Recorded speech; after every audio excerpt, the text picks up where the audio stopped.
Big boss ಮನೆಯಲ್ಲಿ ಯಾರು ನಾಟಕೀಯ, ಯಾರು ರಿಯಲ್ ಆಗಿ ಬದುಕೋರು? ಅಶ್ವಿನಿ ಗೌಡ ಅವರು ಟೋಟಲಿ ನಾಟಕೀಯ.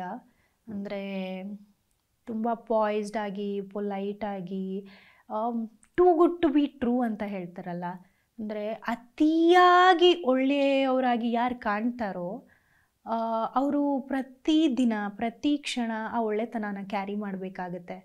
ಅವರು ತುಂಬ ಇನಿಷಿಯಲಿ ತುಂಬ ಒಳ್ಳೆಯವರಾಗಿ ಪೋರ್ಟ್ರೇ ಮಾಡ್ಕೊಂಡ್ರಲ್ಲ, ಈಗ ಅವ್ರು ಕಿರ್ಚಾಡಿದ್ರೂ ಏನು ಇವ್ರು ಹಿಂಗೆ ಮಾತಾಡ್ತಿದ್ದಾರೆ, ನಾಟಕ ಮಾಡ್ತಿದ್ದಾರೆ ಅಂತಲೇ ಅನಿಸುತ್ತೆ.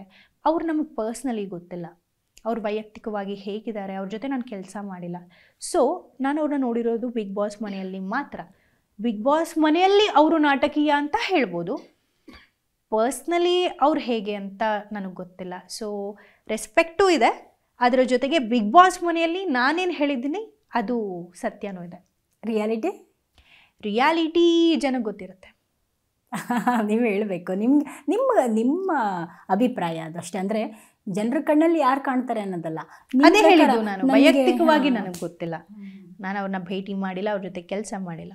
ಬಿಗ್ ಬಾಸ್ ಮನೆಯಲ್ಲಿ ಅವರು ಬಂದಿದ್ದೀನಿ, ಇಂಪ್ಯಾಕ್ಟ್ ಮಾಡಲೇಬೇಕು ಯಾವುದೋ ಒಂದು ರೀತಿಯಲ್ಲಿ.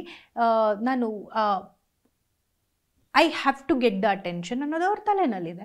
ಸೊ ಆ ನಿಟ್ಟಿನಲ್ಲಿ ಅವರು ಅವ್ರದ್ದೇ ರೀತಿಯಲ್ಲಿ ಗೇಮ್ನ ಫ್ರೇಮ್ ಮಾಡ್ಕೊಂಡು ಹೋಗ್ತಿದ್ದಾರೆ. ಎಲ್ಲ ಪ್ಲ್ಯಾನು ಕೂಡ ವರ್ಕೌಟ್ ಆಗಬೇಕು ಅಂತಿಲ್ಲ. ಕೆಲವೊಂದು ಫಸ್ಟ್ ವೀಕ್ ಚೆನ್ನಾಗಿ ಆಡಿದ್ರು, ತುಂಬ ಚೆನ್ನಾಗಿ ಆಡಿದ್ರು, ಸೆಕೆಂಡ್ ವೀಕ್ ತುಂಬ ಚೆನ್ನಾಗಿ ಆಡಿದ್ರು. ಆವಾಗ ನಮ್ಗೆ ಇರಿಟೇಟ್ ಆದ್ರೂ ಅವ್ರಿಗೆ ಏನು ಕಂಟೆಂಟ್ ಬೇಕೋ ಅದನ್ನು ಕೊಡ್ತಾಯಿದ್ರು. ಆ್ಯಂಡ್ ಜನಕ್ಕೆ ಇಷ್ಟೆಲ್ಲ ಸೋಬರಾಗಿದ್ದ ಮಧ್ಯೆ ಒಬ್ಬರು ಸಡನ್ನಾಗಿ ವಾಯ್ಸ್ ರೈಸ್ ಮಾಡ್ತಾರೆ, ಡಾಮಿನೇಷನ್ ತೋರಿಸ್ತಾರೆ, ಅಂದರೆ ಸಖತ್ತಾಗಿ ಆಡ್ತಿದ್ದಾರಲ್ಲ ಅಂತಲೇ ಅನಿಸುತ್ತೆ. ಫಸ್ಟ್ 2 ವೀಕ್ಸ್ ಅವ್ರು ಮಾಡಿದ ಪ್ಲ್ಯಾನ್ ವರ್ಕೌಟ್ ಆಯಿತು. ಈಗ ಗೆಜ್ಜೆದೇನು ಪ್ಲ್ಯಾನ್ ಮಾಡಿದ್ರು ಅದು ಅವ್ರಿಗೆ ರಿವರ್ಸ್ ಬಿತ್ತು.